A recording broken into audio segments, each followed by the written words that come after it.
there. Uh-huh. I got that, and then I got so you got pico tonics there too. And I also got my cousin also in the Philippines. Our great grandfather were all has birds in the farm, so I think that's where we got our genes. So I still can't explain why. And all these birds. I grew up in a family that had them too, and when you're a kid, when you're exposed to it, it's quite different. Yeah. We've never been exposed. It's just me. Like I just saw like our neighbors back then. I saw the birds. Why is it birds coming in and out? And I have like little parakeets, and once I release it, it never comes back. And I just started to get fascinated with it. So it's a feed room. Oh, there's the anise. Oh, this is good. I use this one too. The acidifier, or not the acidifier. That's like for the babies no, but it's one of the Castle products. Castle product. It just gets the pH of the water into slightly acidic condition. And then is there a store here in Houston that has Versalaga, or do you guys specially ship it? We have it shipped in. We buy it and have it shipped in.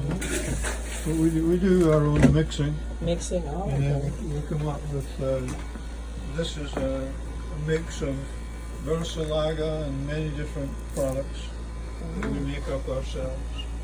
Oh, nice. Give them a good cross section of grains from Canada and grains from Europe. And do you feed the same like when you're breeding? Same all year round? I never change. Yes. Pigeons eat what they want to eat anyhow. I don't care what you do in the way of a mix. Yeah, that's what here in Texas at least we have that thing that we can have like 15% all year round without a problem, because we don't really freeze down here. That's right. So there's not a whole lot of adjustment.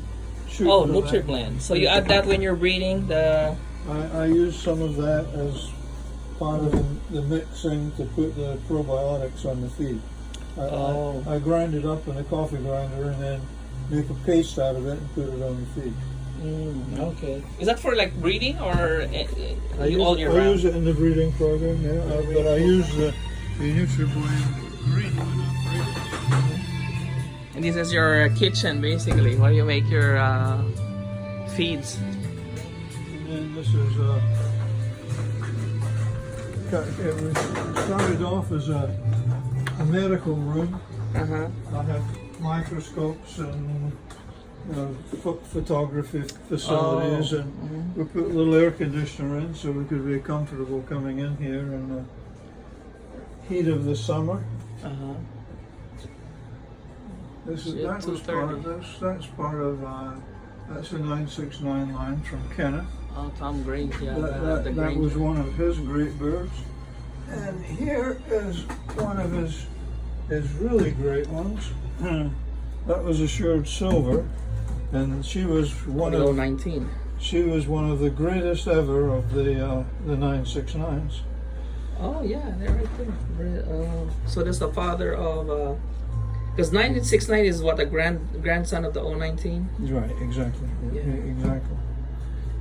Yeah. 019 is a big bird. 019 was a big bird, yeah, fairly big. Yeah. I saw like the picture where Lewis was handling him, and he can barely hold it with one hand. Yeah, when Kenneth passed away, I got all these pictures, and also, was he here from Texas too? Yeah, he's Houston, Pasadena. area.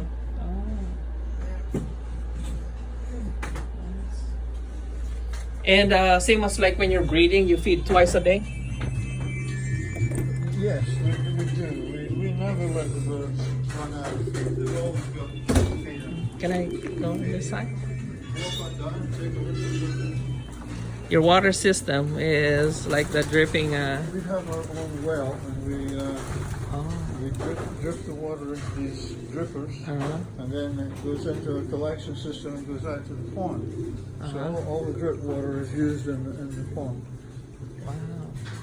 Don't worry, I'm not sharing this to social media. Oh, that's okay. Yeah, this is just for my friend that's a big fan. No problem.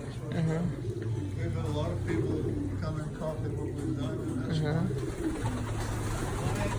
Design. It's a Taiwan. Yeah, it's a like. Is the result of my years of visiting different pigeon lofts all over the world. Mm-hmm. When I retired and sold my business and decided to build this, I had ideas for my own comfort as well as the pigeons. Yeah.